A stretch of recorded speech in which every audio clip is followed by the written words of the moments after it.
So, a couple questions. Remind me never to go in this new truck of yours. I don't know if I should have told it or not, but I don't think you should have told that. I don't.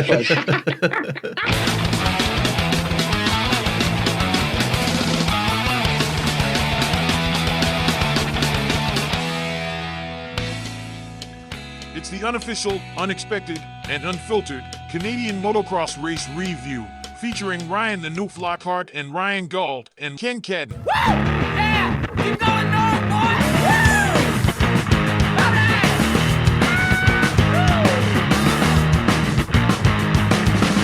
Woo! Solid cookie on the outside.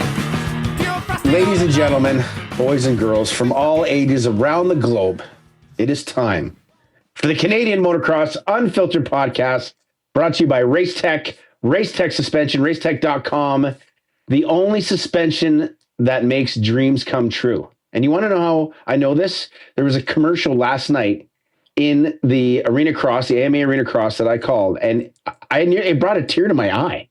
Like, it brought a tear to my eye and just makes me want to lay on Racetech and dream about it and ride it and rub it and touch it. It's just amazing. Racetech Suspension, racetech.com. Thanks so much to the gang over there. And they are bringing you another edition of the Canadian Motocross Unfiltered Podcast. This one, this is going to be good. There's a lot of personal issues coming into this podcast. A very rough week for me. This was my birthday week. So some might think, oh, yeah, great time, birthday week, everything. No, I might be one of the most depressed people on the planet right now. And I had an addition to it last night coming home from Arena Cross. And then we get a text prior to the show saying, gentlemen, the last 24 hours of my life have been unbelievable. And that is my good friend, Ryan the Newf Lockhart. Newf, I feel like we might be leaving Ken out. He doesn't have this type of stuff. And he lives in the middle of nowhere, Canada, that is probably buried in snow. And we are the ones that are depressed and have crazy stories in our lives. Well, I'm kind of jealous of Ken's life because we asked him before we went on air here, and I said, Ken, well, how are you doing? He said everything's great. Like, he has no worries in the world. So I mean, yeah, he's probably buried in snow and it's cold and miserable, but maybe that's what our problem is. We're still trying to be proactive doing things, and he's fucking locked in. Yep. Locked in and just focused on the hockey tournament. Big hockey tournament tomorrow, Ken. Yep. Yeah. Which kid? All of them? One kid? Three kid? What do we got? I'd honestly have to look. I think I Yeah. Okay. He doesn't even know. He doesn't even know. I go where the wife tells me to. Spread what Ozzy said about our merch, please, Ken. I love it. So the back of our merch has what does it say? The right kind of dumb. It says the right amount. The right amount of dumb. And when I gave him his T-shirt, he just turns around. And he's like, "Why does my shirt say that I'm dumb?" It's like, it's not just you. It's everybody. We're all dumb. Is that our saying? Is it not helping sell merch then? The saying that we say on the show. He liked it when I explained what it meant, how you guys use it in regards to some riders. He thought it was pretty cool. Okay. Does anybody care about the Olympics? Not really. Oh, I'm going to watch hockey. That's it. Yeah. Hey, speaking of that, Ken, I saw your nephew. What is he again? Cousin. Yeah. Yeah, he got hurt. He got blasted. Yeah. Yeah, he got rocked against Toronto. Yeah, well, that's your team, right? OEL blasted him, but it was actually probably more Berkeley's fault than it was. I saw that. I saw that there on the TSN a couple days ago. I think he's only out for a couple games, and he'll be back after the Olympics. So okay, this break probably is going to help him. Yeah, we got tickets to a game in Edmonton that he's hopefully going to be at in March. So, sick, nice, yeah. Good. Men's mogul skiing, Elliot Valancourt. Yeah, right. Carl Valancourt's son. Carl Valancourt's son, former Canadian champion. And his son, me knowing the fucking sports. That's sick, eh? That good for you. Pulling that actually, I didn't even know that, Newf. You just pulled that out. That's amazing. And I follow Carl, and he's all in Italy right now, and I didn't even fucking clue into it. His kid's in the Olympics, and he represents Canada. What an idiot I am. That's sweet. By any chance, do you know when that is on? I have no idea. I actually wouldn't mind seeing how he does. That'd be kind of cool. I don't know. Okay. Where do we start, Newf? You've thrown it at us. The last 24 hours, you've had some craziness. I've had a week that I almost wish to forget, but I'm just that guy that loves telling a good story, and it is extremely embarrassing to myself. But I don't get embarrassed easily. But I mean, maybe should we let Ken vote on it? Should we rock, paper, scissors over the phone? Well, mine's not life. Mine's just like a series of events that have gone completely wrong. And it's not even that big of a deal. Like, it's not like somebody got cancer or somebody's dying or nothing like that. Like, it's not really that big of a deal, but I don't think that's what we were thinking. I literally just like when you hear by the end of my story that I tell, because I had to back it up probably 2 weeks ago where it all kind of started, how it came to fucking play in today. So I'll just jump right into it. Let's let it rip right into it. Let it rip. So about a couple weeks ago, my oldest son messed and says, "Dad, I really want to go to Rimby with you. I really want to race," because he likes riding, he likes racing, but it's usually me fucking, twisting the arm to get things going. So I said, "Well, I'd love to take you, and I want you to show me some initiative and show me that you want to go." So we got an indoor riding place to go to, which is out in Chilliwack. So I said, "Hey, I'm more than willing to take you riding," but I said, "I'm not going to take you for you just to ride around and make an excuse about this or that or whatever." I said, "You got to fucking step it up. You're 10 now. You know how to ride, but you just can't get out of your comfort zone. So I don't want to fly you out there and get somebody to take your bike to just ride around. I want you to want to do it." Yep. So we start going to Chilliwack 2 weeks ago indoors. Well, things start clicking. He's riding better. He wants to do it. Everything's going great. So I'm thinking in my head, I'm like, you know what?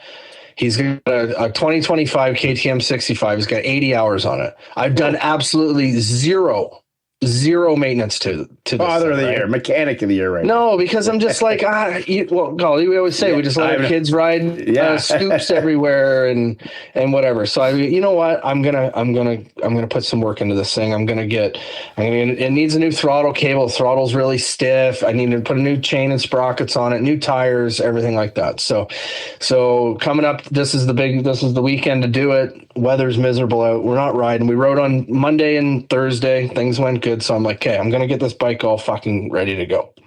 So yesterday I leave work a little bit early. I head over to Maple Ridge Motorsports. I get the throttle cable. I buy the proper oil. I don't go to fucking Canadian Tire to save, $3. I buy the proper KTM oil for it. Everything like that. I'm going to do a full fucking prep on it today. So I wake up this morning.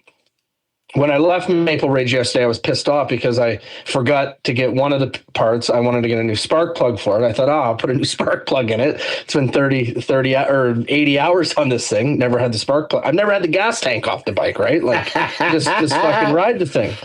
So I get up this morning, go outside, it's pouring rain. I strip the thing all down. I get it all washed up, nice and clean. I can clean the air box out, get all the parts lined up. So I start going into the tires. I start diving into the tires right away. Get the front tire off. I just fucking struggle with this fucking front tire. Like, just like I'm beyond, like, I can't get it, whatever. So I finally get it off, get the new tire mounted, go to put the tube in. Well, I pinched the tube,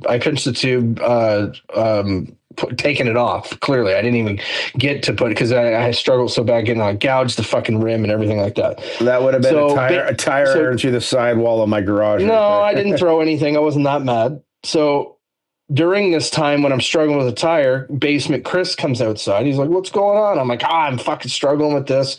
I pinched the tube. I forgot the spark plug yesterday. I fucking all this. He's like, I'm going down the road to the bike shop. I'll go grab you a tube. I'm like, okay, awesome. Goes and gets me the fucking tube, gets me the spark plug. Then he comes back. In the meantime, I'm doing the rear tire while he was gone. Get the rear tire off, go to put the new sprocket on it. Well, it's the wrong fucking sprocket. I work for Renthal. I grabbed the wrong fucking sprocket. So now I can't put the sprocket on the bike, but I got the rear wheel done, but I can't put the rear wheel on the bike because I grabbed the wrong sprocket. Chris comes back, grabs me the tube. I get the fucking tube on, get the front tire on, go to put the new spark plug in it. Well, it's the wrong fucking spark plug. So I get the wrong sprocket. Now I get the wrong spark plug. So now the thing's still apart. I go to put the throttle cable on it. Get the whole thing torn apart, get the carburetor off, we get everything out, go to put the new throttle cable on. What do you know? It's the wrong fucking throttle cable. It's the wrong throttle cable. So now I'm really pissed because it actually needs a new throttle cable. I need to get a new throttle cable. Now it's Saturday. You're not getting anything. Okay, so I'm like, okay, well, whatever. I'll figure something out. I'm like, okay, well, let me put the oil back in it because I did an oil change on it. Well, what do you know? I fucking grabbed 4-stroke motor oil instead of fucking 2-stroke tranny oil. Wow. So I got no fucking rear sprocket. I got no throttle cable and I got no spark plug. So now I'm really mad. So I'm like, okay, what do I do now? I'm like, fucking, I'm done for the day. I'm not doing this. I knew this pod was coming up. I go to the liquor store because I'm like, I need to medicate myself here. I go to the liquor store. Excuse me. They don't have the vodka waters that I want. I'm just done. I'm just fucking literally done. I'm soaked. I'm cold. I got no fucking socks on. I'm laying in bed drinking some shitty vodka water, and the bike's in shambles outside. It's leaving Tuesday, and I've probably done more damage than good. I should have just left the fucking motorcycle the way that it was, washed it, and fucking put it in the trailer so it could go.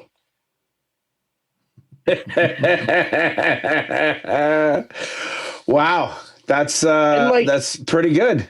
And I don't love working on motorcycles anymore. And you know what's even worse? Working on a 65, you're bent over. My fucking back is aching. Yeah. I'm bent over. I can't get to anything. Nothing is working. I fought to get this fucking sprocket off because it was the original sprocket on the bike. The bolts were so fucking Loctited in there. I cut one knuckle. I'm just like, I'm done. I don't even know what to do. I honestly, you know what I feel like doing? I feel like just going to buy a brand new motorcycle. Just buy a brand new bike. Fuck it. Who cares? Because everything that I'm doing to try to be a good dad by giving my son a competitive motorcycle, it just all went sideways. Or should I be like all these other crazy mini dads and just drop it off somewhere and fucking pay for it to get them to do it? Well, I mean, that is an option. Well, that's what Basement Chris said. He goes, "You're an idiot for even trying to change these tires." I'm like, Chris, I fucking almost won a national championship as a mechanic. I'm not taking my wheels to fucking hole shot to get them to change the fucking tires, man. I have mechanical skills. Oh my God, those little tires are the biggest pain in the ass. So 65s aren't normally that hard, but if you've seen how bad I struggled today, it was unbelievable. Why am I don't understand why I'm finding joy in this. Like, I'm finding joy and you're suffering. That's so wrong of me. So I didn't get any further ahead with anything. So you're not packing the bike now? Well, we're going. Yeah, we'll have to go, but I got to figure out a throttle cable I guess I could put it back together the way it was, but the throttle was so damn stiff on it that you could barely turn it. I just don't know. I should have just bought a new bike. I mean, arena cross money, man. Arena cross money. Where's the fucking... Oh, I know, but like this is the thing. Like you start getting up there in hours, and I mean the bike's still fine, but I'm like, I'll just give it a little tune-up. Let's put some new tires on it. Let's put a new chain and sprockets on it. Let's put a new throttle cable on it. Let's just put a new spark. I mean, the thing ran fine, but let's put a new spark plug in it. Well, everything went sideways. What do you think of that, Ken? Yeah, that sounds like a Ken day. That's a me day. Yeah, I get that totally. Yeah, that's how everything goes when I like that sounds like when we're texting in the group and Ken's like, "Oh, I got to do this, and I'm not gonna be able to make that, and I got to change this here." And wow, I mean, I was outside since 8:00 this morning. You were excited about today. 8:00 until 12:30, and I didn't really make any fucking progress. Did you watch any highlights of the Supercross at all? I haven't watched anything. I haven't even been on social media because I was wanting to get all this bike work done today. So it was done. So tomorrow I got to take Bowen to a birthday party. I had everything planned out and nothing's fucking worked. And then to top it off, I don't even have the vodka waters I wanted. And I was out of booze, and anyways. Well, But the good news is, actually, I do have one good thing. One good thing happened to me. I went to the liquor store. I went in looking like a drowned rat. Like literally, I was wearing Crocs, wet sweatpants, and a T-shirt. It's pouring rain out today. My hair was all wet. Sir, do you need a shelter, sir? Can we help you with some food? So I go in there. The guy says, "Oh, how's it going today?" I'm like, "Man, I was trying to do." I told the guy, I was like, "Man, I was outside. I look wet." I was like, "The day hasn't been going good, so here I am at the liquor store." He rings it in. He goes, "Oh, you know what? I'm going to give you the staff discount today because you're here quite often." I'm like, "Really?" That's the first time anybody's ever offered me a discount at a liquor store. He gives me 15% off my order. Because you're there quite often. That's what he said. And then I said, "You know what?" I said, "That's awful nice to you. I never, ever tip people at the liquor. You know how it always has the tip option at liquor stores now? Never do." Oh, they actually don't have that in Ontario. Out here they do. I never, ever do it. And he gave me 15% off. I gave him a 15% tip. Pay it forward. There you go. So, well, BC Liquors, they're all independent. Government. I thought they were independent owned. No, government. Oh. We have both. We have government and private. So. Oh, okay. Maybe that's why. This was a private one I went to, but anyways. Maybe that's why LCBOs. I don't think have the tip, but I mean, that's a hell of a roller coaster there, Newf. So you got nothing done. So your kid's just going with the bike that he's got then. Pretty much. Well, I did get the tire. The tires are done. You put a new scoop on. No, I put a 30. I put the proper tire on, if you can believe it, because I'm like, hey, I want him to be competitive here, and he's showing me that he wants to be competitive. So I thought I would do the right thing and put the effort in, like he was putting the effort in, and all it did was fucking backfire on me. See, this is why you never be a nice guy. You never do good things, right? You just stay even keel. Don't help anybody out. Don't do anything. You just stay even keel like that. Well, I mean. You got a good transition here because my story involves vodka for the first part of it. But before we get into that, I want to shout out to Go for News, gofornews.com. Tracks and Trails, they are getting ready to ramp up for their 40th year. Visit the website there, get yourself logged in to the Ride Red program. If you're just getting into the sport, if you listen to us and you love what we talk about and you want to get into moto and be a hero like Ryan Lockhart, or maybe become a better mechanic than Ryan Lockhart, go clearly. Not fucking very hard right now. Easily. You can learn it. And if you go to Go for News, you're more than likely going to get put to work in some sort of capacity, even if you're a paying customer. So visit them, gofornews.com, cabins, bike rentals, tracks, trails, so much stuff there. The season is getting ramped up. We are probably, 2 months away or so, but you never know here in Ontario, although it is absolutely unbelievably cold and shithole, which will lead into the story that I'm about to share here in a little bit. Yamaha Motor Canada, Blue Crew, just saw that they put that that really cool article about the Canadian team in the Racer X. I saw the kids sharing that on their Instagrams. It's awesome to see that. And of course, Yamaha leading the 250 West region right now. Cooper Webb winning last weekend. Tyler Medallia getting ready on his Blue Crew 450 to go to, is it the big board that's coming up, Newf? Yeah. GNCC. Big Big buck. I don't fucking know. Anyway, boars or bucks or hucks or something. Some fucking random animal out in the middle of nowhere, Florida, has got a GNCC. Wild boar. That's it. The wild boar. It's the wild boar. I think that's what it is. And anyway, he's coming up. So Yamaha's all over the place. Is he doing that? He's doing that race? Dude, I just talked to him this week about it, actually, and he told me that he is gunning for it. Like, he's putting in some time. He's going. He wants the podium. He's had potential there before, but he's always had bike issues, right? Yeah, he wants the podium. So that'd be pretty cool. That would be pretty cool. KTM, Husqvarna, and Gas. They will be launching all their new programs, whether it's contingency, bike stuff, everything, lots of stuff coming up right there. I just listened to a pod with a former employee from KTM in the States talking about how great everything is and bikes are moving and the products are going across. So all that sort of negativity that was out there about that stuff in North America, not the case. Booming. Get yourself on the brand. You can go and just be a dad like Newf and just go buy a new bike. If anybody's got a throttle cable or a spark plug and a rear sprocket, I could use it before Wednesday. So you got all the wrong stuff at Maple Ridge? There's a little bit more to it than that. Okay. I was going to say, wouldn't that kind of be on them too then? Kate, I don't want to bring a negative into this, but I might as well just say it. KTM has had KTM 65 throttle cables on back order since July.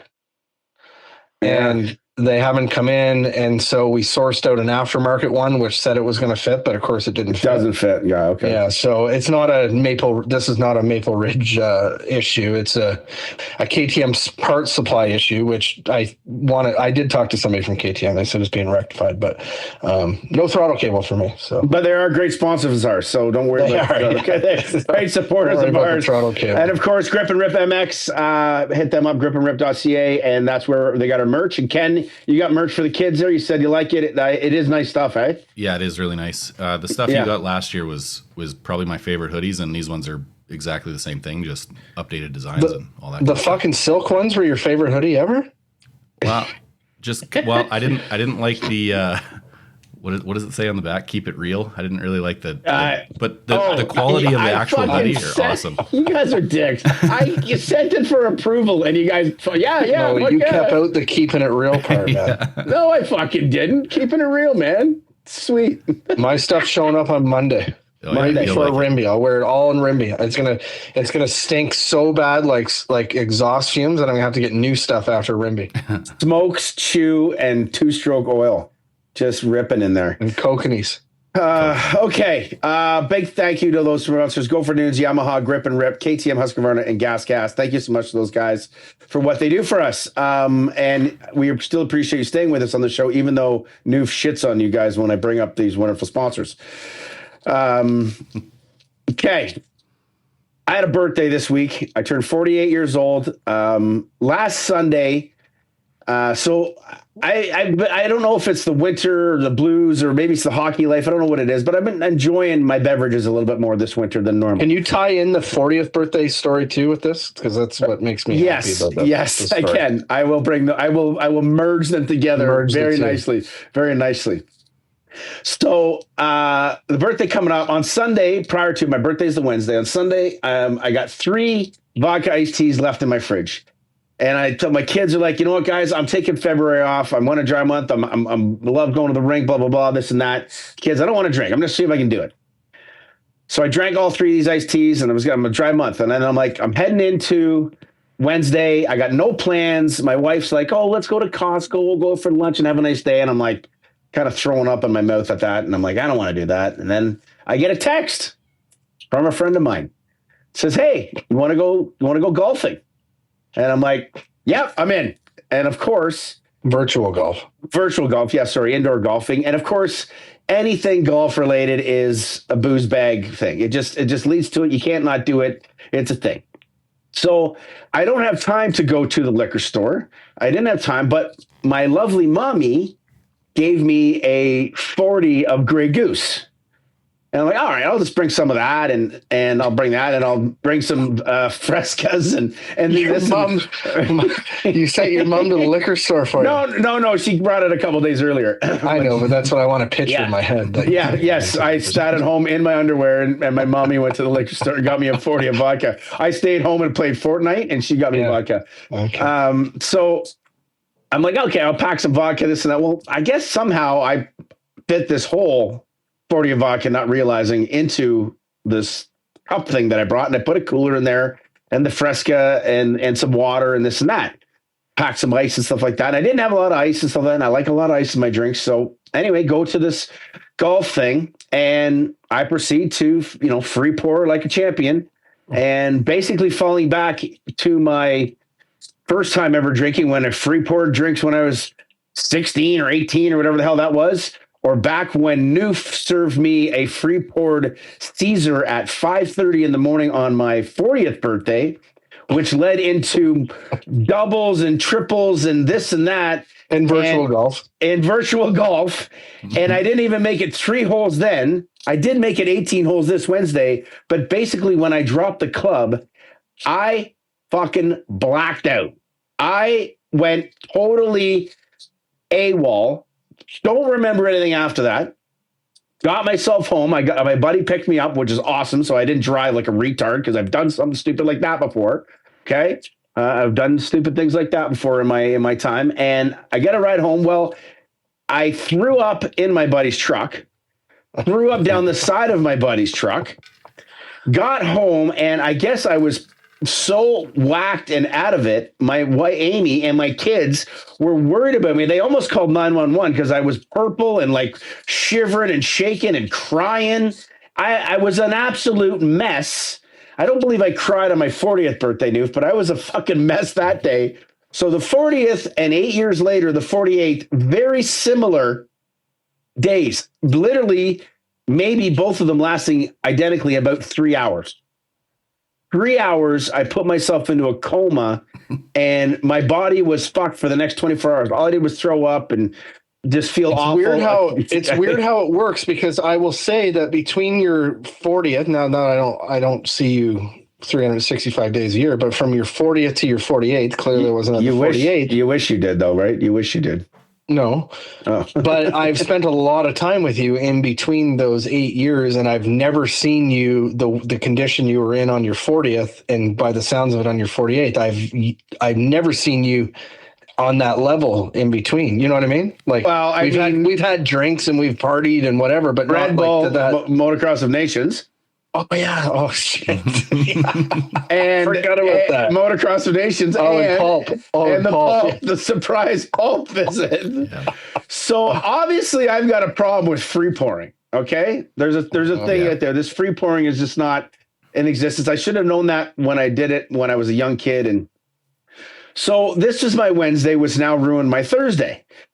Well, here in Ontario now, we have decided that the weather is going to turn to the absolute shittiest of possible times. It's blowing, it's snowing, it's minus 25. It's probably right like Ken's backyard right now.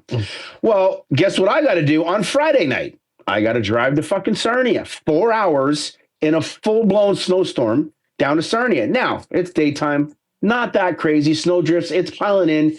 It's getting worse and worse, and reading the news and doing the read across. I'm listening. Like, my mom's texting me, "Oh, stay down, don't drive home." My old lady, stay home, don't get a hotel. She's wondering how your vodka supply is. Yeah, well, she doesn't realize I went through the 40 quite quickly. So I finished the arena cross. Pretty boring night. Not a lot to talk about out of that. And then I'm like, all right, I got this. And if you know me, I'm a stubborn asshole like that. Like, I'm like, fuck, I can drive home. Fuck, it's the highway. Well, I should have known right when I leave the office at Brigden for the thing. You get to the highway. It's about maybe 10 minutes or so, 15 minutes. And the highway's closed. Like, they got the gates up. You can't get on it. Right? It's not even really that bad. I'm like, shit. Well, all right. I'll go the same way I came, which is down sort of the lakeshore, down Lake Huron and stuff like that. Well, I have never been so scared driving in my entire life. Full whiteout, can't see out any window, cars all over the road, over the ditches. It looks like I'm driving in like an apocalyptic type time where these cars and things are all over the place and people's windows down. You shouldn't go. And I was like, whatever. I keep fucking driving, 4-wheel drive. I make myself into this area, and I finally smarten up. I'm like, you know what? My heart's pounding. I don't know where the road is. I can't see anything. I'm literally looking at the map on my GPS to figure out where the hell I am. Where am I going? And I know I'm about 9.5 kilometers from Lambton, which is this little tiny Indian reserve town. And there's a 24-hour gas station there. Now, I don't need gas. And I'll top this all off now. Actually, wait. I won't tell you that part yet. So I go parked. There's a guy parked on the side of the road. I literally can't see anything. I can't see anything out of the fucking windows of my truck. I see this guy. So bad. It's snowing and blowing so bad. Like, it's the worst I've ever seen it in 48 years of my life. Okay. And I haven't driven for 48 years, but whatever, 32 years, right? Driving since I've been 16. Haven't never seen it this bad. So I spot this guy. He's parked. I don't bother going and talking to him. I pull over. I'm like, all right, you know what? I'm going to sleep for a couple hours in this little area that it's kind of open. The snow's not blowing. It's not really filling up with snow, but like, it's blowing unbelievably. It's moving the truck. Like, it's shaking the truck here. It's kind of spooky. So a couple cars start coming around, and they knock on a guy gets out of the truck. He knocks on the door, or knocks on my truck. And, are you okay? I'm like, yeah, I think I'm just going to sit it in for a couple hours. I look at my phone. Like, wait, hold on. Why are people concerned about it? Like, are you in like, why would people do that? Dude, there's cars all over the fucking road stuck. Oh, so they're checking. Are you okay? I thought you were in the gas station. No, not yet. You're on the road? I'm 9.5 kilometers from the gas station. Oh, my God. Okay, and I'm literally going like 2 miles an hour. Yeah, I'm not making any You can't time. go anywhere. Yeah, Can't go. There's cars on the road. There's snow drifts and everything blocking the road. So like I said, I come to this kind of flat area. There's a nice big light. It's shining up. I got it. Okay. Now, So other cars are kind of maneuvering around and this and that, and they're knocking on the door and getting out. I'm checking. People are checking. Okay. Well, then two cars proceed. I'm parked facing west, and I'm on a road going east and west, and then I want to go north and southbound. I want to go north, right? So I'm kind of just off the road. So there's two cars. They start heading behind me, and look on the map. There's a town called Forest. It's got a Canadian Tire to Tim Hortons. It's like 3 kilometers up the road. And these guys start going that way. I'm like, all right, well, they fucking must know something, okay? I start following them. Maybe 500 yards down the road, they both get stuck, block the fucking road. I can't see anything. I'm stuck behind them. I'm like, fuck, what do I do? I was good back where I was. I'm like, you know what? Okay. I shimmy my way back and I'm freaking out, like, because I can't see the road. So I'm just like, I'm doing the Austin Powers. Just, it's got to be what time? 2 in the morning? 2 in the morning. This is now 2 in the morning. So I shimmy in, get my way. I get myself turned around. I get back to the spot. Okay, I'm staying here. Smarten up, Brian. Stop being a fucking idiot. Stop being so stubborn. Thinking of my kids and I'm thinking of my wife and I'm going through all these stories in my head. You're thinking about Wednesday. You're thinking about Wednesday. Yes. I'm thinking about, oh my God, I'm never drinking again. I'm never driving again, blah, blah, blah. So next thing I know, I'm sitting there, kind of contemplating, what should I do, this and that. Well, I started to get a little bit of a rumble in my tummy. And I'm like, oh my God. I'm like, what the hell? I'm like, are you kidding me right now? I got to go to the bathroom.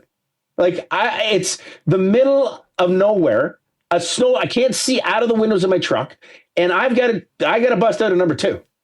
So I'm like, and now I'll lead this in. Guess what? This truck, Newf, brand new truck. Yeah, I know. Brand new truck. So I don't have the usual kid things in there like wipes or napkins and all this kind of shit. So I'm panicking and, I'm starting to feel like I got to go. So I try to maneuver my way outside. It's so fucking cold and blowing. I can't do anything. So this is where it gets fucked up. The brand new truck has paper floor mats. I take the paper floor mat, push the fucking front seats forward, put the floor mat on my seat in the back, and proceed to go to the bathroom on the paper floor mat because I can't stop myself. I clean it all up and I whip it out onto the road. And now I'm finished going, what the fuck did I just do? I'm in this brand new truck. I just $110,000 truck. I just took a shit in this truck. Now I didn't make a mess. I handled it with care, and luckily enough, I had some Tim Hortons napkins that I found in the spot. I cleaned this up. Prior to this, as I'm outside trying to do this, a lady pulls up, and I'm bone naked in the fucking snow. She doesn't quite see me, I don't think. I'm bone naked, I'm freezing, I'm shivering. My ass is hanging out, and I get myself back in the door, and then I proceed to finish doing this thing. So now I'm in the snow again. Well, I guess I pass out finally, and I wake up, and I'm thinking to myself, Jesus, what a hell of a night here. And it's starting to kind of clear up, and then all of a sudden a car comes by me, and goes the way I want to go. I'm like, fuck this, I'm going. Now it's 3:30 in the morning. And I haven't moved. The snow's still blowing. I follow this car, and I'm like, fuck it, I'm going. We're hitting drifts. He's like, bang, my truck's jumping. He's in like a Subaru or something like that, like a 4x4 Subaru. And he goes a mile up the road and pulls into his fucking driveway. I'm like, oh, God, I still got another like 8 miles to go to get to this gas station. Well, I just say fuck it and go for it. All over the road, 4x4 and sliding, trying not to get in the ditches, backing up, crossing roads, all over the place. I pull into the gas station, fully relax for a second. I'm like, okay, what are we going to do here? I go in and it's 24 hours. I'm like, you know what? A diesel. I'm like, I'm going to fill my truck up. Just saying, I sit for a minute. My GPS literally on the Apple thing, all the roads it looked like for miles and miles, all just go red. Shut down the whole fucking area. Can't move. I had to sleep in my truck till 7 o'clock this morning, woke up, drove 4 hours, got to my kids' hockey game 10 minutes prior to the game. That's my story. Wow. That's my week. So, a couple questions. Remind me never to go in this new truck of yours. I don't know if I should have shown and told it or not, but I don't think you should have told that.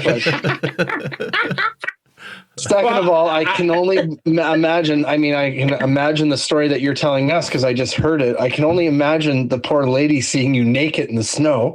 Well, I'm assuming she is. She's parked right across, but she doesn't roll down the window or nothing. And she pulled up, but I'm naked trying to do business in the snow. But it's so. But why do you got no clothes on? Well, I'm not naked, but like my pants around my ankles, Newf, and I'm hanging off the side door of my truck, like when you shit in the woods, you hold on to a I know, but for some reason I pictured that you just geared down because that's what you do at home. So you just did it, but you didn't realize that it was -20 in a snowstorm. No, I didn't gear right down. I had my dress shirt on from Arena Cross still, and everything. Because I'm just driving home, like a dress shirt on. I'm hanging on the dress shirt. It's all blowing all everywhere, and snow's blowing up my butthole and into my pants. I'm getting covered and everything. So I had to get back in the truck and come up with two more points. B. Yeah, 2 more points to it. One, it seems absolutely insane that the highways were all closed, but then at 7:00 they just all reopened. No, it didn't reopen. It was still red. I just said fuck it and went for it. Oh, you just went for it. Yeah, and it was fine. And then third, or my last point is that during my kids just walked in here and now they're laughing at me because they just heard the story. Well, I was just going to say your wife has been texting me during this story. Oh my god, your marriage will last forever because she's very proud of this story. So it's not There's no. Why are you proud of this? So your marriage will last forever. So the good news is out of this is that Amy will love you forever after hearing that story. So, hey, you know what? Shit happens. Give her a hug. Give her a hug when you're done. Oh, so what did you eat? I don't know. I had some M&Ms. When I left Tom's place at like 11:30, I had some M&Ms. That's all you ate all day was M&Ms. No. I had a turkey wrap or a chicken wrap at like, I don't know, 7 p.m. or something from Tim Hortons, and a Red Bull, and then did the show, and then started driving and put on a show. Red Bull and M&Ms, not good for the belly. I don't like the most awkward time. Like I'm literally. What's even more weird is that you wouldn't in my life of something like that. You would not normally go to the feel the need to go to the do a bowel movement at 2:30 in the morning. It's not normal, right? No, not even 100%. And like I'm in sort of panicky mode, but I guess maybe I got the panic shits. Maybe that's what it was, Newf. You were so scared you shit yourself. I was so scared I shit myself. That was the first time I've been scared in a long time. Of like, Ken, that's the name of this one. I was so scared I shit myself. Yeah. Well, I got a few options here. I can only imagine the smell of that truck when you got to your kids' hockey. It was like everything's fine, fully like the zero mess, zero anything. It was. So were you texting like Amy or anybody while this was all going on? No, she's fucking sleeping. She doesn't call me. I have to call her at 8:00 this morning. She didn't even give a shit. I texted her at 2:00, say I got to pull over. I can't move, and then I never talked to her again until 8:00 this morning. And what time did you get to the hockey game? 10. The game was at 11. I got pulled in at 10:56. Okay, so. And then you get out and then the kids are playing hockey and you're like, hey, I got to fucking tell you about my last 12 hours here. I told her when I drive home, but no, I went home first and showered and cleaned up and everything like that. And then went to the hockey. Good. Oh, that's good. No, I had to do that. It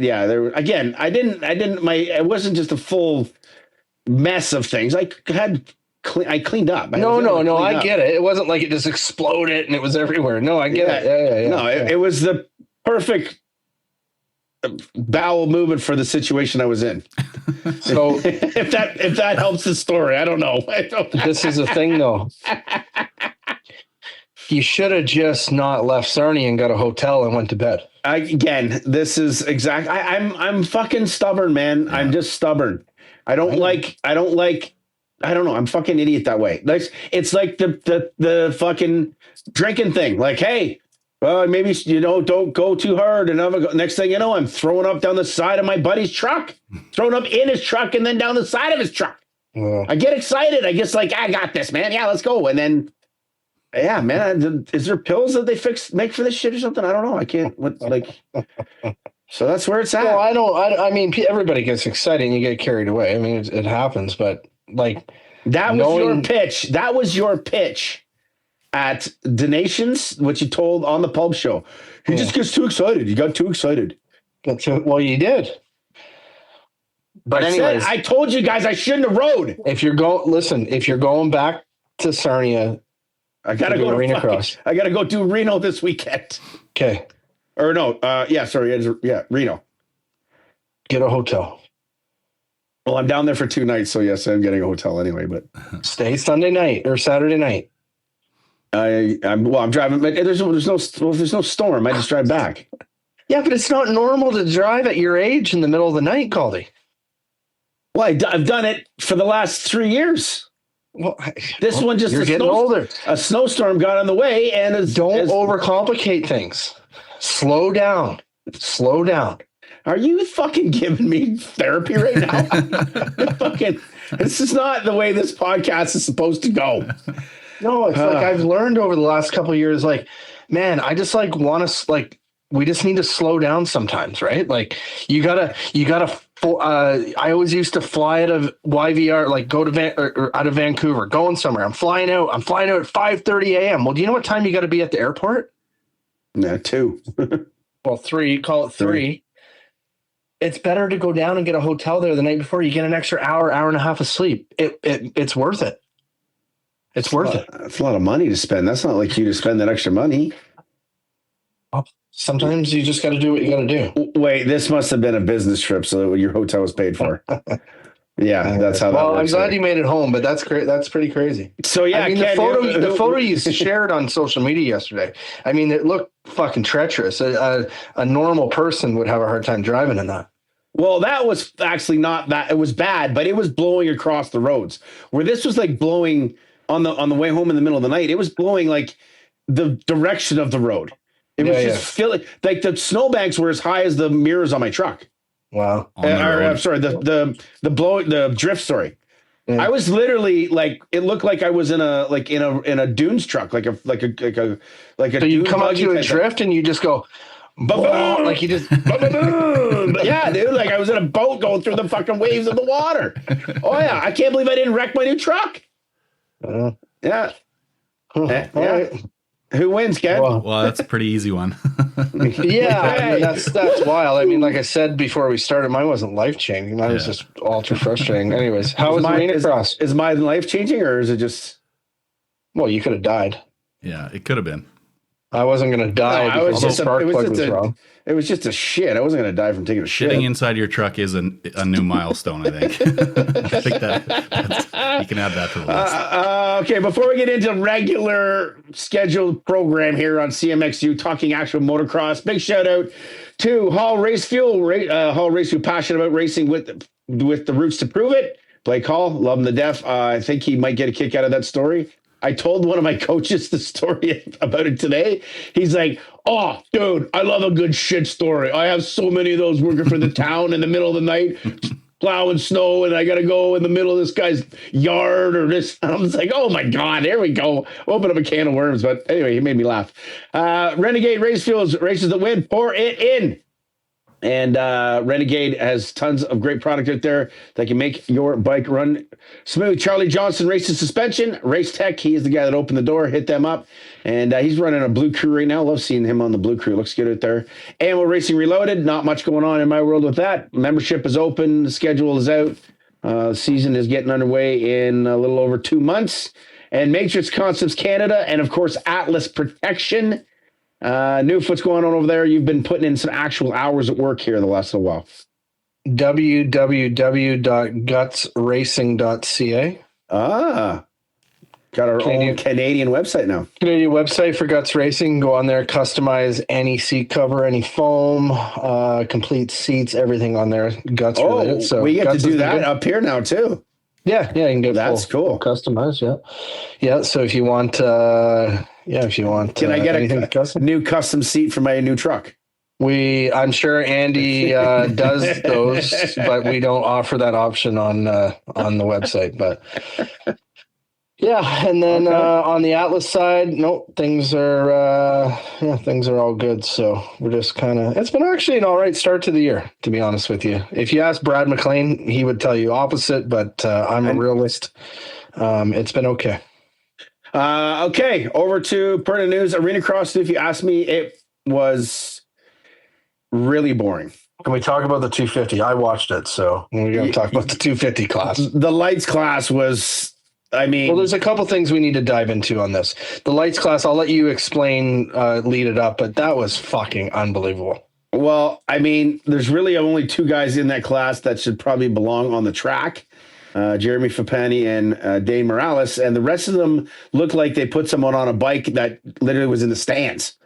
Hey, come on down here and try this bike out tonight, sir. And it was just fucking Ken. There was this guy. Ken, there was this guy on a Husqvarna. 20. I'm not even. His name was. I'm not even kidding you. Name, sorry, like number. he could not bear. Like he could bear. Like literally a beginner rider. Like they got to be better than that. Yeah. Like the series has to be better than that. Yeah, but he's probably a B. It's an AB class, right? So he's a B level rider locally outdoors. And just decided to sign up. Remember how many races we've been to, Newf, where they have a guy like that? Felt like there was multiple though. There was a lot of crashing. Well, there wasn't a lot of riders, but there was no. Man, 2 red flags in the 250 or the lights main event, whatever you want to fucking call it. But the one dude, well, the one guy cleaned out. What's his name? Fapani? Yeah, I think that was the same guy in the Husky. It was. It was the same guy. He didn't really. I think it was a little bit of a. He didn't do it on purpose. He just couldn't get out of the way. Couldn't get out of the way. Like they weren't like, when you're getting lapped, usually you're qualified enough to be able to get out of the way. Well, these fucking guys couldn't get out of the way. That was where I was at with that. So, anyways, interesting. It wasn't a great look. Again, the turnout wise, crowd, where the whole deal. The fuck is everybody at? I don't know. Our friend in the text group there seems to think that it's just the nature of these racers. They don't think getting a 5th in Arena Cross is as good as getting 18th in the LCQ. Okay, I'm gonna get in hot water over this. Okay, I like it. Give me something. Gibbs, Davies, Massiangelo. Where the fuck were you? Why not? Go make some money. I don't know. I don't know the story. I didn't reach out to ask why, so don't yell at me too hard. But I'm just using them as a short example of it. Yeah. Bobby Piazza, fucking Josh Greco. Like I could name like anybody that is on like that's doing Supercross that because you said it in the text, Gauldy. Good money. Where's everybody at? You're making the fucking main event. Yeah. Yeah. No, they could have easily made an extra. And how far was it? I didn't actually an hour and a half. Remember? We talked about it. An hour and a half. It was an hour and a half away. Yeah. Thompson's riding both. Wageman's riding both. I don't know if Priest is doing it or not. I don't know if Priest is riding both, but like, yeah, I don't know. Fapani, I think, or no, it's not. I just look at it, and like I said, I said that to obviously stir a little pot here with saying Davies, fucking Massangelo, Gibbs, but like, yeah, why not, guys? Well, I don't know. I guess Gibbs is hurt, right? Well, he rode today. Yeah, but I mean, adding another one on. Yeah, sure. His goal is a Supercross, so he gets a. I know, but I'm not just naming them, but like, yeah, let's go back to Brandon Ray, and there's a ton of guys that could have gone there. I don't know. It seems strange. So I had a theory thrown my way. Not in the text group. It was last night. I was in the office. I can't remember who gave it to me. Now there's only 4 people there. I think it might have been Justin. Anyway, he said he got a call from one of the sponsors saying that he thinks that our riders aren't interested in doing the series because of the dramatics that come between the Brees and the Thompson kind of crap that goes on there. Freeze last year. These younger kids aren't interested in getting themselves into that shit. Think any truth to that? I'm thinking about it right now, but I don't really. I mean, they wouldn't know that going into round 1, right? Like if you start the series in round 1, you know that that's happening right away. Yeah. So I don't know. It's got a little bit of merit to it. Maybe these, and the one in our text group there, the gentleman sharing, he says the new age racer just like it's so dumb that they would rather barely make a night show and make just like you're doing the same thing for 10 years. Like go and fucking get yourself. He just doesn't get it. I don't know, but it's a different mindset. He said it. That's the way these people think nowadays. It's not the fucking same as it once was. about more racing, more time on the track, get better, more money, more opportunities. Yeah. I'm having I thought literally this one. No, did I think there was going to be 40 entries for the class? But dude, there was 13 and I just laughed. 11, I think. I just laughed when you're like, here's AX Pro Heat 1 on the line. Everybody makes the main. So here we strap in. Hey, you know what's wild? You know, I've done this announcing gig and stuff like that, and I hope people enjoy it when they're watching. I try my best and whatnot. I'm doing it a long time, but it's hard to be motivated to talk about the show like that, even though you're hoping you're going to get the Brees and Thompson hype or something going. But without that, there's like literally nothing to it because there's no possibility of that guy just not getting it in. And I don't know. It just seems like, they're there to go. I don't know. It was, bummer. It's a bummer look for sure. But and Thompson went down. So now Brees has got a stranglehold on it. It looks like he should bring home a championship. We got 2 rounds in Reno. So if you look at all this, sorry to interrupt you. If you look at there's 3 Arena Cross series in North America. There's the AMA. Well, obviously, the kicker, what do you even call that thing? Oh, FIM North American Arena Cross Championship. You got the GT Arena Cross Championship. And the Pardzilla. And the Pardzilla. Which is the one that Gage Linville just won? Pardzilla one, okay. The one that's thriving the most is the GT one, though. If you look at their entries, you look at the depth, right? I mean, that one you got that's Isaiah Clark. You got Caden Braswell doing it. You got Michael Lessie. You got Ben Nelko. Cheyenne Harmon. That one, to me, is legit because they're literally running 3 10-man. They have 30 entries per round. Yeah, that's what your boy your BF Daniel Blair was tweeting about. Their 40 to 50 pros on the line. They do. And I'm like, oh yeah, I haven't paid attention to it, so I didn't know. Yeah. So, but like these guys are legit pros, or they're just like the guys in the main event, right? the guys in the main event, the 14 in the main or the 15 in the main, they're legit. They're legit. Now, of course, the guys that are at the back now, it's similar to what we saw last night. The difference is what we saw last night. Those guys aren't getting in. You know what I mean, to GT Arena Cross. So I wonder what it is to win a main event in GT. I don't know, because it's $2,500 to win a main. Like last night, Politelli won $5,000. Wow, it's pretty good money, right? What's it to go 10-10? I don't know. 10-10 is like $1,000, I think, like 500 a main, something like that. Decent, yeah. But why are these guys doing? I guess my question is, and I don't have the answer for it, and I know you don't either, and fucking sure as hell Ken doesn't fucking have an answer for this. Why is GT Arena Cross getting 40 entries when AMA Arena FIM North American Championship, which I would consider, if I was looking at them all on paper, I would consider that the premier series. Why is it only getting 12? Yeah, I don't know. Yeah, $2,500 travel schedule. If you look at the GT ones and even the Pardzilla ones, they were all very, very condensed into a small area. So $2,500 to win. 10th place is $200, so it's only $400. Sorry, if you won both and win 10-10. Yeah. First place $15,000 for the points ending fund. Mm-hmm. There's if you're a 5-5 guy, so say Massanangelo, if Lars Van Berkel's listening to this, he's just fucking cringing because he's like, holy fuck, this series is about to end and I'm still whatever. Yeah. Shit. Well, anyways, but I don't know. I don't know what the answer is. I mean, I watched it. I mean, the racing was absolutely, it was hard to watch because there's not boring. A lot, but because Politelli killed everybody, and then once Thompson was kind of putting a push on in that first one, but he had his crash. Yeah. Cole doesn't look as good as he has in the past, eh? Well, and then I go watch him just before I get on the show here, and he qualifies 11th in Supercross, 250 Supercross. He looked amazing. I haven't watched yet. Did he really? Yeah. 11th. He was fastest in B qualifying by like a full second. And he dropped down to the 250. I don't know if he ended up finishing 11th, but he was 11th when I came down here. Huh. Yeah. So craziness.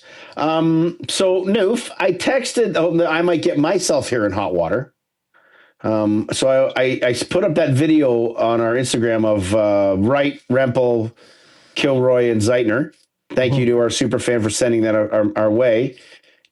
Is it just me in that video, or did Rempel look a little plumpy? Did you look at it at all? I didn't zoom in. No, I didn't really. Well, I zoomed in a little bit too, but I'm like, maybe it was just the gear that he was wearing or something. I'm like, man, he looks like really big. Like he just looked really big on that bike. Yeah. I'm going to see him next week. So yeah, maybe he won't be going to the fucking rendezvous for beef dips then. No beef dip for you. No, salad. No, I didn't notice. What I did notice out of the video was that Dylan Wright is still Dylan with his straight back. Oh yeah. Power to the ground, just power to the ground. Yeah. I enjoyed that. Right? I did enjoy it because I never seen that video. Like that was the first time I had seen that. I don't have people sending me videos like you do, obviously. Yeah, we got insider scoops. But no, I didn't notice the Rempel. But maybe it's just me. I don't know. Maybe it's just the way the angle of the camera. I'm looking at it. I'm like, man, he kind of looks big. Off season. Yeah, I know he likes his hair clean. Him and Dylan Wright are living together, so I will say this: if Dylan Rempel is a little bit on the Newf and Gauldy side of image, that will be fixed up. You think he'll lay the boots down to it? I think Dylan Wright will tell him straight up. Yeah, if he doesn't, then again, you don't necessarily need to have a ripped body to be in great shape, but he'll be fine. He'll be fine. Speaking for me and you. Yeah, right. So, does the GDR team now have a bunch more money going all the way to Mesquite and then all the way to the Dog Pound in a couple months? Is that just you guys got more budget? Why would that cost us money? Oh, this is all the riders paying for all this? Well, riders have to pay for the training. Oh, yeah, very safe. Okay, well then the riders are getting paid too much. They get they do. Well, I'm trying to think of the word here at the top of my head. Per diem? Get a per diem. No, they do. Yeah, they do get a training per diem, but they have to spend it. Dig doesn't go above and beyond for that. That just seems like a lot. Yeah, but they're our Canadian team riders. But I started looking at it. It just seems they're literally on one end of it. They're going to either end of the country. Yeah, but you got to remember too that obviously the reason why they're there was mostly Dylan Wright's doing, because our engine program has been moved towards that area of things, right? So gotcha. Okay. So a lot of testing and engine stuff going on there. But Dylan Wright and Dylan Rempel are living in a motorhome on the property, right? So it's not like they're renting houses or whatever. So it's probably not as expensive as what you think. So new suspension guys for 2026 MP1 and a new motor guy? New engine guy, yeah. Who's the engine guy? I'll wait till it gets announced. I don't want to say it. Okay. It's a little bit on the DL. Fuck, buddy. You just put me in the fucking rearview mirror already. Fuck, buddy. Yeah, I know. My God. My Italian friend is going to be upset. I got to go visit him now. I'm sure that will be a fun visit. Please tell me how it goes. Jace Allred. Do you know this name? Newf. No. Kind of. He's from Mesquite. He's riding on a Mesquite. Apparently, he's going to be coming up and racing 250 class MX2. Allred, like ALLRED. Not ALLRED. Yeah, Jace Allred. Okay. Apparently, he's going to do our series. I got that little tidbit of news. Whether it happens or not, I don't know, but that's a rumor in the pits. He's good. He's supposed to be pretty good. They figure he'll be a 5 to 7 guy in our MX2 class. What do you think of Zeitner in that video? He came in at the end there, so there wasn't much to it. I guess I can't really give it a thing. 10-second clip. We're basing off results, eh? Yeah, he's going to go 11-6 at Calgary just from seeing. Well, he's not racing Calgary, so. What do you mean? He's not. He's riding intermediate all year, which is Pro-Am in Canada. Yeah, but he's not doing Pro-Am starting unless things go really well. Why? I don't know. You're going to all the nationals to ride just the Saturday thing? Yeah. What the fuck? All right. Anyway, Okay. Well, whatever. we'll They see. should have a meeting about that. We'll race them when it's time. Ken, I'll pull you in on this one. Preston Kilroy signs a 2-year deal with MX101 this beginning of the first year of that deal. That's pretty cool. Yeah, that's awesome. He's been a good addition, and he adds a little bit of flavor to the class.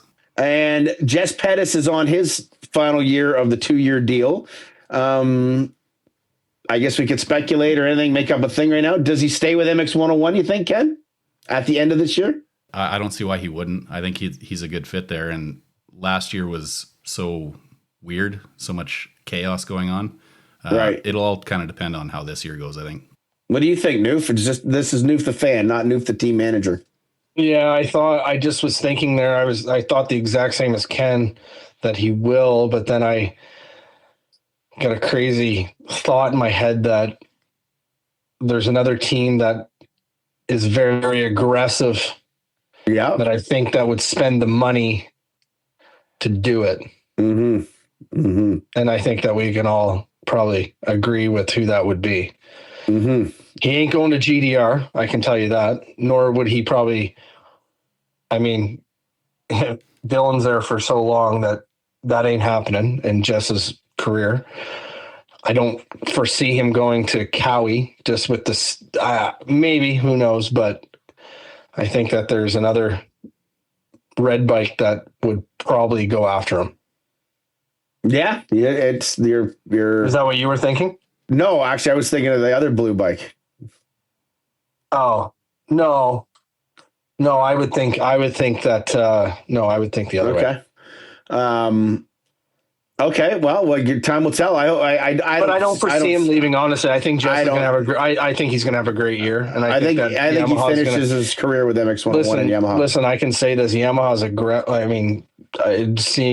just being part of the industry, Yamaha is aggressive. They seem like they're in a good spot right now. I don't think that there's. And I'm just speaking. I don't know the inner runnings of it, but for sure because they sponsor the show. That's why they're doing. Yeah.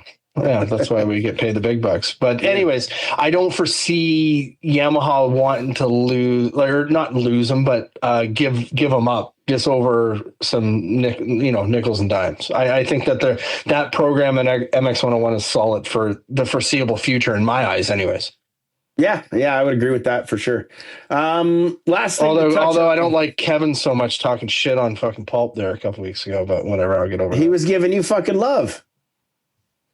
Yeah, no, he'll save me. He saved you out of a burning building because I'm fat, and it was your idea to bring Preston Kilroy. I did like that, yes. Maybe that's why why my week somebody was so gives tough. me some fucking prestige of that. Maybe my week was up because of Kevin Tyler's thing. It beat me up mentally, and I didn't let it go until I had a bowel movement in my truck. He definitely wasn't there to save you. He definitely wasn't there to save you out of your truck. I was a little lighter afterward as well. Okay. So what do we do? Hold on real quick. What do we do? So we see Kilroy go 250 this year, and then definitely he's off that program. He goes MX1 after that, right? Well, if he wins it again, why wouldn't you just stay down and try to claim another title and demand more money? No. Well, he's got a 2-year deal, though. No, I know. That's what I mean. So it's a 2-year deal with most likely 250 going into 450. But if he wins it again, why does the 2nd-year deal get turned into one more 250? Because there's no 250 stoppage anymore, right? Yeah, true. Yeah. I mean, if it makes him more money and he likes riding the 250 more, and Pettis is still there, right?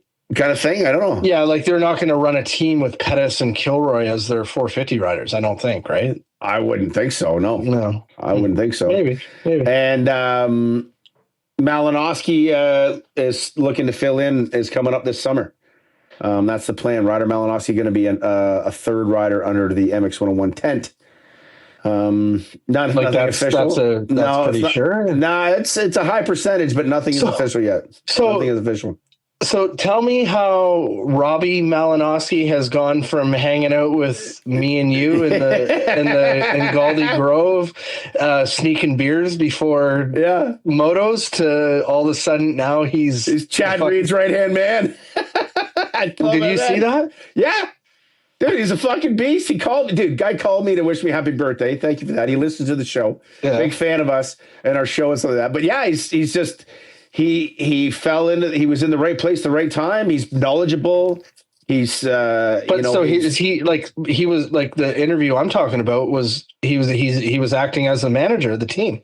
He basically was during that time because I don't think those guys like Brandon. Yeah. No, I get it. Yeah. That's awesome. No, I fucking love him. I love it. He's a great guy. But it seems a bit of a transition in the last 6 months. The only downer of all of this is this new job will likely not allow him to come and hang out in Gauldy Grove unless there is no conflicts between riders.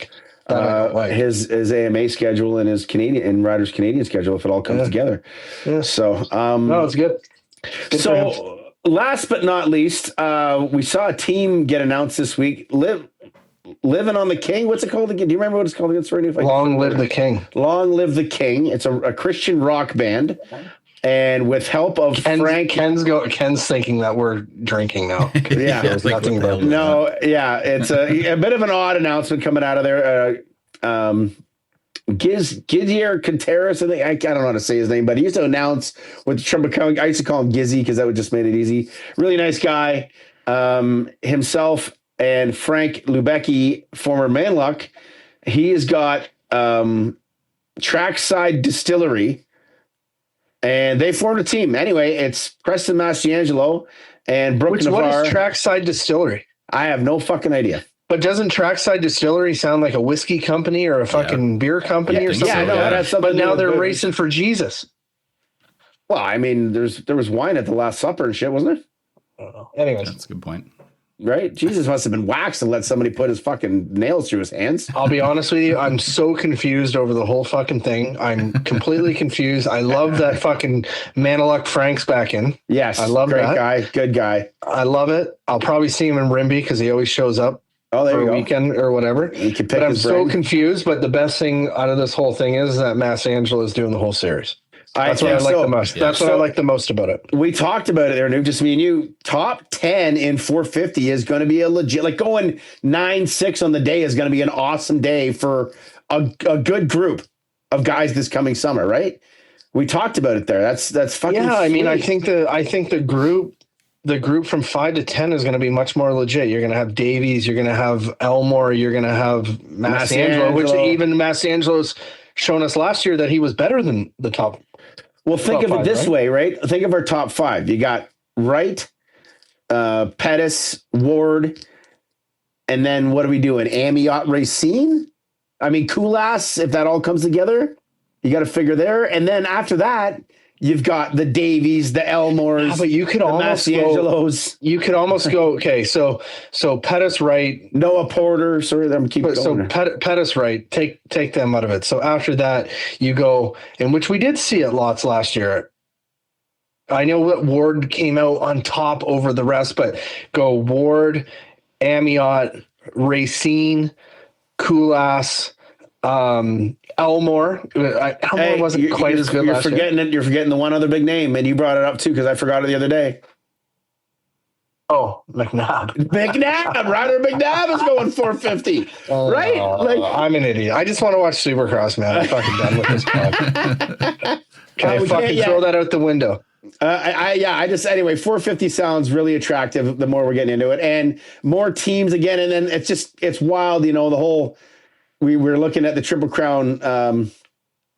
Nothing's been posted since November 29th as far as like updates and excitement and stuff like that. But there's so much more else going on. And I guess everybody else is doing the job to make the series kind of give a bit of a boost. Nothing really needs to change. I guess the dates are locked in. The only thing upcoming is I talked to Justin again about it yesterday. 5 hours of live TV is the plan this year. That was the other thing, Newf. I think. What? Yeah, 5 hours of live, not just 4. So now it's 5. It's going to be 5 hours this year. Too long, man. Well, we've had 4. Yeah, it should be cut down to 3. Well, how the hell are we going to do that? I don't know. But okay, so why 5 now? Like, why does it need to be fucking 5? WMX Moto. Yeah, but It's not a full hour. We've already It's not a built full the fucking hour. schedule. We've already built the fucking schedule that can fit into the 4-hour time frame. That nobody Maybe from it's- Triple Crown, maybe that it's both nobody motos. from fucking Triple Crown has fucking even acknowledged in the group of multiple different schedule and ideas thrown out there. Nobody's even commented. Okay, I'm not trying to get you fired up again. Remember, we weren't going to get fired up. I know, Take but a breather. Take what you said to me. Just take a minute. Relax. it's hard enough, man. I love motocross. I fucking drink it. I have a hard time watching 4 hours of AMA motocross. Now we're going to do 5 hours of Canadian motocross. Fuck. Good Yeah. luck. So, and then the other thing was, and maybe they don't need the 5 hours. The other thing that came up is stuff that we brought up on the show, and I feel like it carried a little bit of weight. Both classes 25 plus 2. Both classes 25 plus 2? Yeah, 250, I'm 450, okay 20. with it. I know that Dylan Wright's going to go fucking mental over it, but I'm okay with it, to be honest with you. All right, like the British Championship, same thing. What do you think? I like it. I think it's fine. I don't think we need full 30-minute motos anymore. I think that's a good idea for our series, the way that our series is and the growth of it and where all the riders are at. The distance between Dylan and Dylan and Pettis and the last place guys gives a little more opportunity, a little, 5 minutes less, 2 laps per race. Basically, I think it is a good move, where I thought those sprint things that we did were a neat idea. Mm-hmm. I think Triple Crowns and Supercross are a good idea. I think this could be something that could be advantageous, and then make the day a little bit shorter, give more breaks, maybe make the TV a little bit less longer, so it wouldn't need 5 hours, stuff like that. And all your staffing, your flaggers, they get an extra 10 to 15 minutes in there for buffers and shit and stop. Well, hold on though. Hold on a second though. Ken, let me ask you this. What was and this is just because it pops into my head, but the best 450 moto last year of the series? Best 450 moto of the series last year? You were there. Go for Dunes. Or I think you were. You were still at the buffet. I think you were there. Yeah. Go for Dunes 1? Moto 1? No, Calgary, first moto of the year. Oh, yeah. Calgary's second moto of the year. Oh, was that second moto? Sorry? Calgary's second moto of the year. The action happened at 30 to 35 minutes. Yeah. Yeah. Yeah, that's right. Well, it was the last lap and a half. Yeah. Last lap and a half. So you could argue that, but I mean, that's an anomaly. I mean, every other race that it fucking was pretty much over, right? And then it'll go, if you go 25 minute plus 2 for the Sandali round, Pettis probably finishes that moto. Right? I think that happened with 2 laps to go. We would have still hit the tree. Yeah, that part was going to happen no matter what. What. Yeah, Pettis. It would have been close if Pettis would have made it or not, right? Right. Yeah. I don't know. Something more to talk about and think about there. I mean, what's more advantageous? 25 plus 2s for everybody or 30 plus 2s for everybody? I think 25 plus 2s is better for Why? Where I just think that it just makes it more of a level playing field, makes it easier for bikes to last, stuff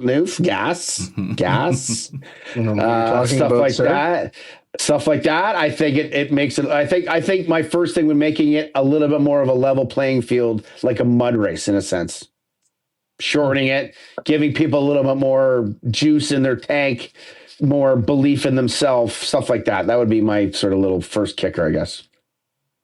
How does that make sense? I don't know. But with this deeper 450 class this year, with this deeper depth, could be a lot of moving and shaking from 25 to 35 minutes. There also could be a lot of moving and shaking from 5 to 10 minutes. Like, I don't understand what you're getting at. You get moving and shaking all over the fucking track. What's the 5 minutes? If you can tell me, if you can put the data in, like you said about the Calgary one, and say that the last 5 minutes have produced this much, then you would outweigh this conversation. Yeah. I don't think it does.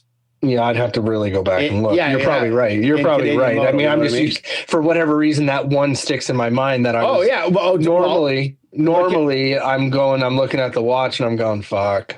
Didn't McNabb get Kilroy with like 2 laps to go in the second moto at Cold Lake? And that was 25 plus 2. That Wasn't Gopher? Wasn't there? Him and Gopher went back and forth all the way, but Kilroy went down that moto. Did he? Okay, sorry. Okay, McNabb beat him. Yeah, I thought. Sorry, my bad. I forgot it went down.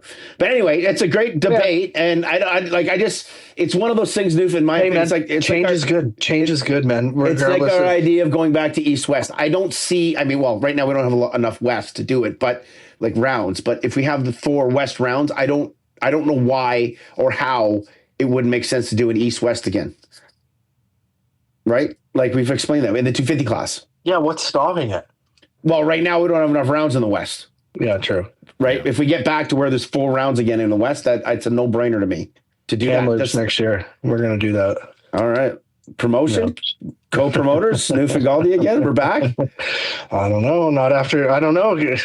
I'm not sure after that story I heard today, man. Well, you don't got to ride in my truck if that's the thing. I won't bring my truck out there. I feel like there was something else that was important this week that went down, or no? I don't know. Well, there's you got in some dramatic arguments away from work and stuff. We talked about stuff like that. No, we're good. No. Fuck it. I got enough shit. I'm just trying to find a spark plug. Ken, what do you got? You got anything for us this week? Yeah. So my son Jack has a Tanner Ward poster in his room, and the other night I was laying down with him. He was reading, and I was just kind of hanging out. And I was sitting there looking at the poster, and just kind of like last year was such a good year for Tanner, and like a huge step up, and winning motos, winning overalls, all that kind of stuff. But a lot of it, I think, was due to Dylan and Jess not being able to compete. So what kind of year does he have to have this year that you would consider a success, or even like a step up from last year? Results wise, it might not be the same, but like what are we looking for there?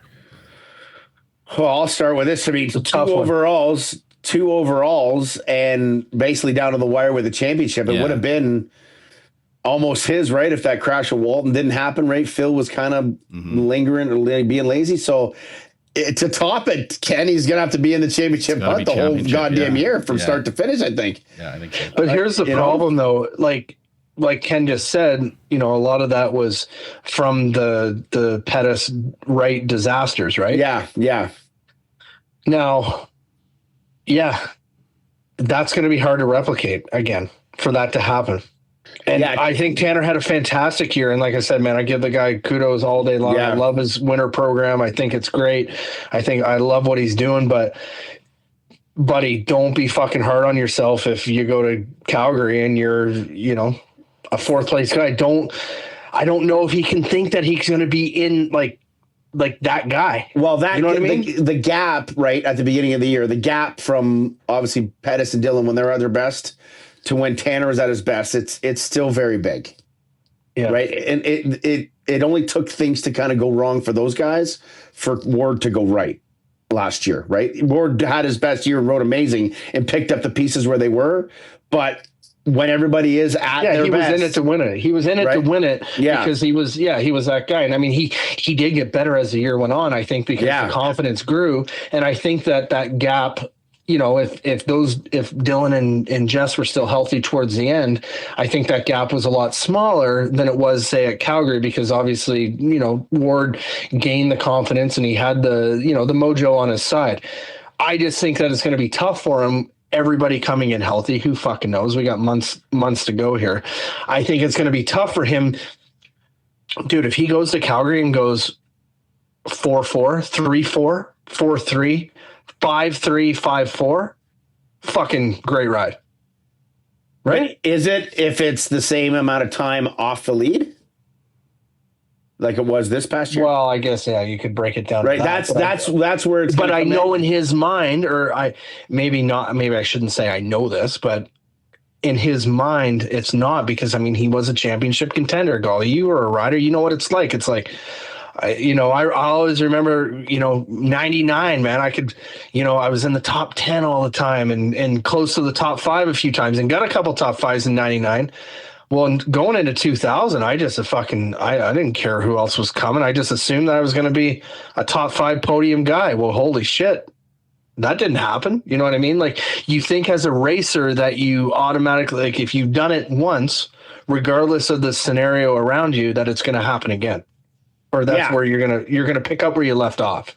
Yeah. And that's tough in our sport because of injuries, right? You know, I thought I'd look up some like results and stuff like that from a couple of the rounds where like later in the year, Tanner was towards the end of the year, Tanner's matching the lap times of Pettis when he was on.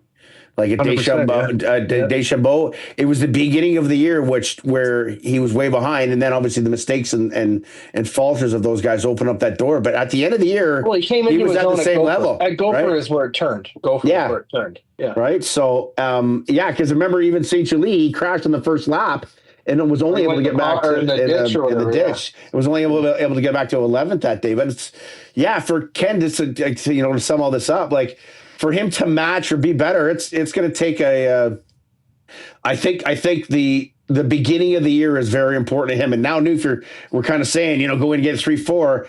If he is a 3-4, 3-3, 5-3 on that day, but he's in the fight, I think that right there sets the tone for his year. If Jess and Dylan show up like they were at Calgary last year, like that fast, like if he's, like he beat, like they said, when they beat Phil, he went 3-3. They beat him by 2 minutes. Like obviously Tanner was worse than that. I don't think he got lapped, but he was close too. But I think this goes to show though, Gauldy, you just was saying that, and then you putting those stats in there because I obviously didn't look it up.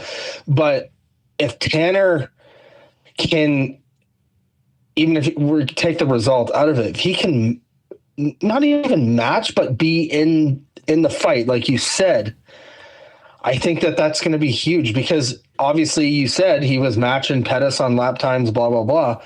If he can just get himself in there, that's a fucking huge win for him, right? Like that means improvement.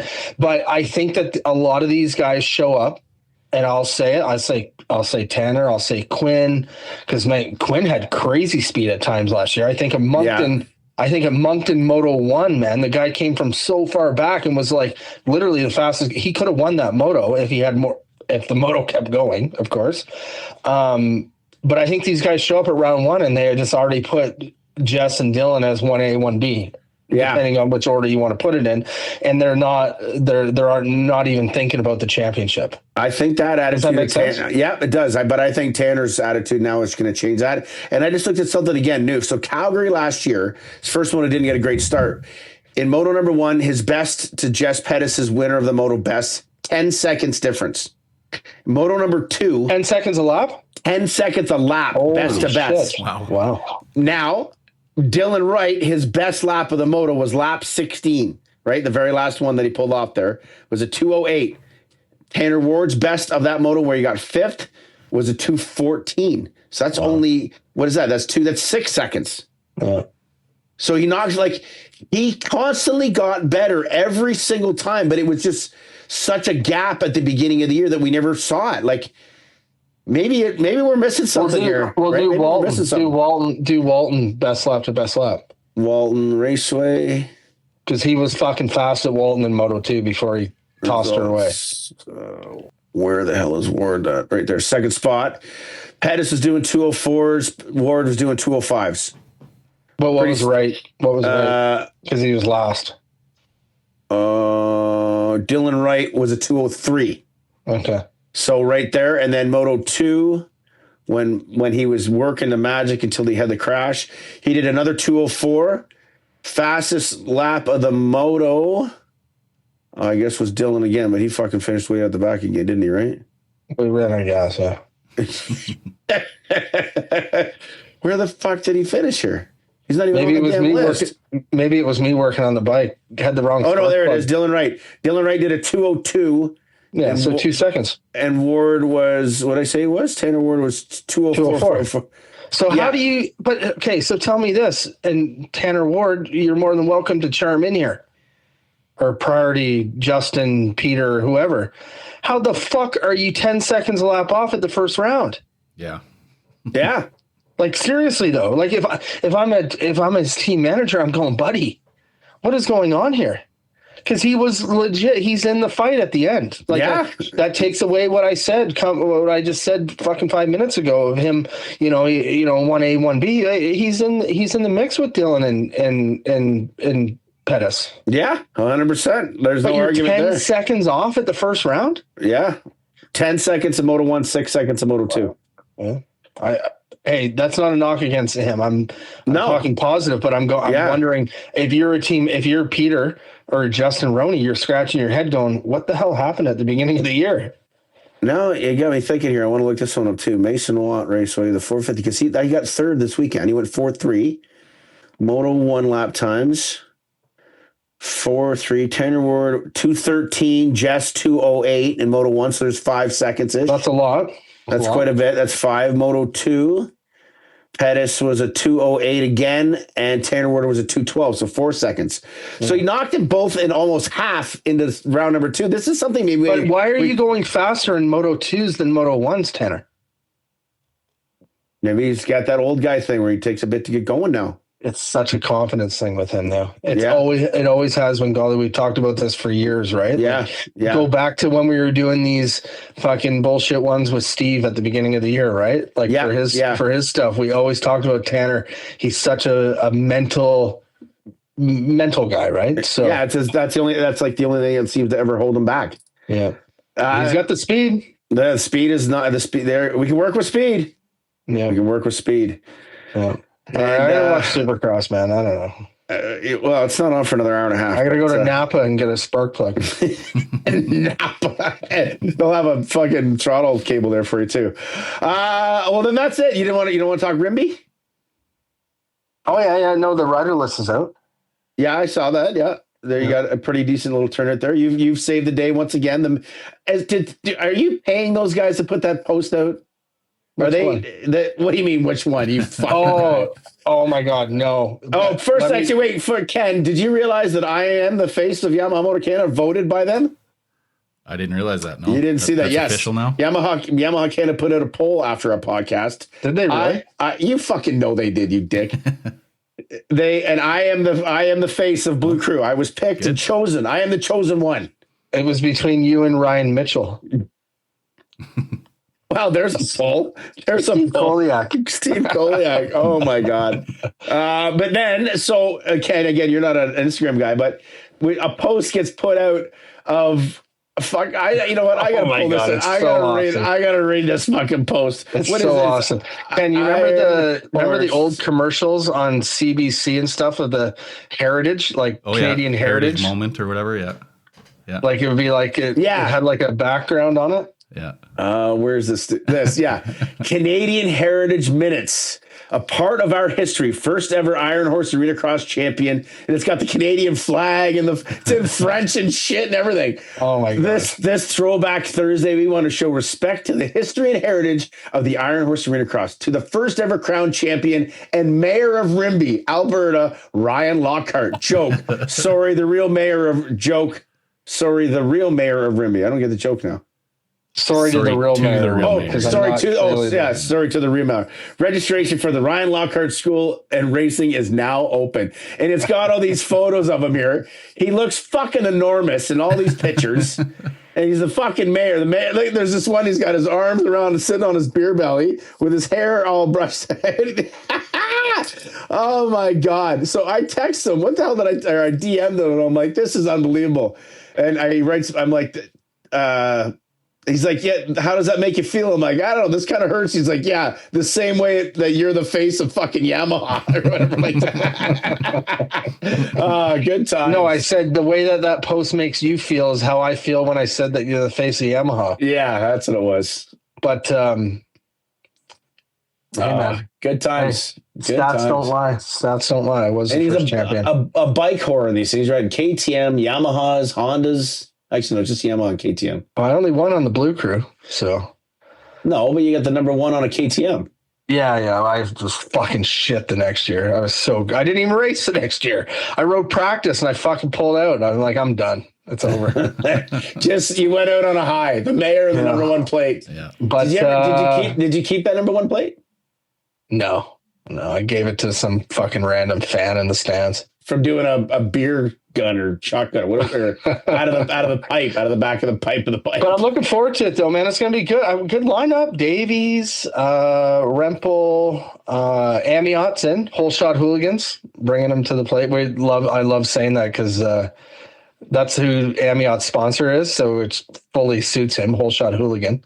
Guy hasn't got a whole shot like in his entire life. No, I know, but it's just like a real, like, the only thing that would make Rimby better for me is that Larry and Tyson would come back. Like, he would be a fucking hero there. He would. What is he? Oh, you probably got to work and be a dad. Yeah, he doesn't really do that anymore. But I literally thought, I'm like, fuck, that would be cool to get Larry there. He would be an icon. He would be you would get your statue get and I knocked always down. have to, and I tell Les this every year. I said, I got to be careful who's coming, eh? Like, I can't fucking get too much shit taken away from here. So who's the reigning champion? Davies? Davies won last 2 years, yeah. Last 2 years, okay, and he's going. Yeah. He's going. Davies is going. He's skipping Seattle. What? So wait. I'm chasing the Supercross dream. I'm putting my effort into it, but I'm not going to go to the one that's 3 hours from my house. No, and I actually respect it, Gauldy. I respect it for the pure fact that there's this guy named Mark who owns Micro Machine, which is a major sponsor of Rimby Arena Cross, who is one of Blake's major personal sponsors. Ah, very cool. Good on you, Blake Davies. And I like it. Exactly. So I do like that. And I respect that because he's shown respect to this Mark guy that has put a bunch of money into Blake's program for Canadian Nationals and Supercross and whatnot. So you gotta come back to the hometown race for him. And then like the Gibbs is skipping it too, right? Gibbs is going. No, it sounds like Gibbs. I don't know nothing about the Gibbs side. I think he's only coming the second weekend. Oh, okay. He's not going to the first weekend, so the second weekend. So what's the purse? How much they winning? I think it's $750 a main.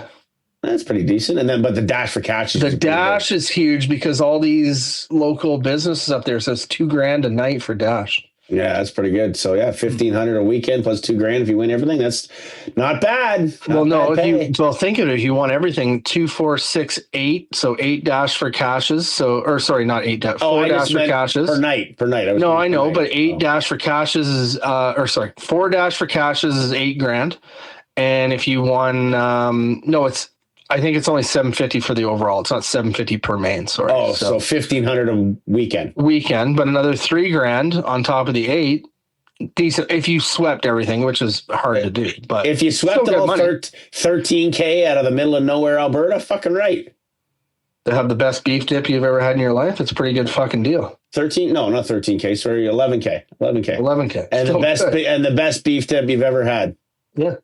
Maybe, hey, Newf, maybe that's something we'll add to our thing this year. Every race we go to, you got to do a food review. Start with the Rimby beef dip. All right, that's it. Supercross tonight. Let's go cheer on the Canadians down there doing it. Does any of them make it? Davies was like Thompson will. Yeah, Davies was like 16th when I came down here. So he looked like he might be. You've been down there for a fucking while, though. So let's not get ahead of yourself. I've been down where? Oh, like downstairs. Well, okay. So he loses 5 spots. Let's say he qualifies 20th. When you get off this call, go upstairs and tell Amy you love her. And I'll never put my life in jeopardy again because I'm going to get hotels from here on out. Yeah. With bathrooms. And toilet paper. If I could put myself in some situations, guys. But you know what? I'm still around. Still around here. I'm still around here to do CMXU. Big dash shout out to Race Tech Suspension, Checkers, and the gang. Thank you so much, guys. We appreciate what you do. And I love the new commercial that you put on a recross last night. It was very cool. Go for Dudes, Yamaha, Grip and Rip MX, KTM, Husqvarna, Gas, Matrix, AMO, Matrix Concepts Canada, Atlas Protection, Ammo Racing, Charlie Johnson Racing Suspension, Hall Race Fuel, Renegade Race Fuel, Guts, Seats.ca, you said, Newf? Yeah, what are we sponsoring you now? What do you mean? Sponsoring the pod? You fucking said it. I know. Gutsracing.ca. Brad doesn't know what he's doing yet. He's just hooks me up. Don't you worry about it. Oh, it sounds like you're getting hooked up a lot, and Ken and I are just in the fucking foreshadow here. Okay, well, yeah, it's true. I'm just fucking totally screwing you guys. Yep, that's what it is. Every 2 weeks here, I just take in all the money and letting you guys talk about stuff. When's the next pod? 2 weeks. That would be put us in the middle of Rimby.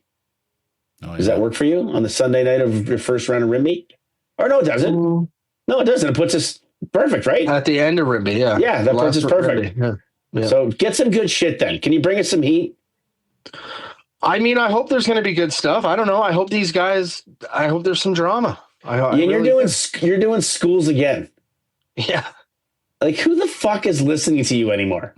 Lots. These fucking people, man. God love them. They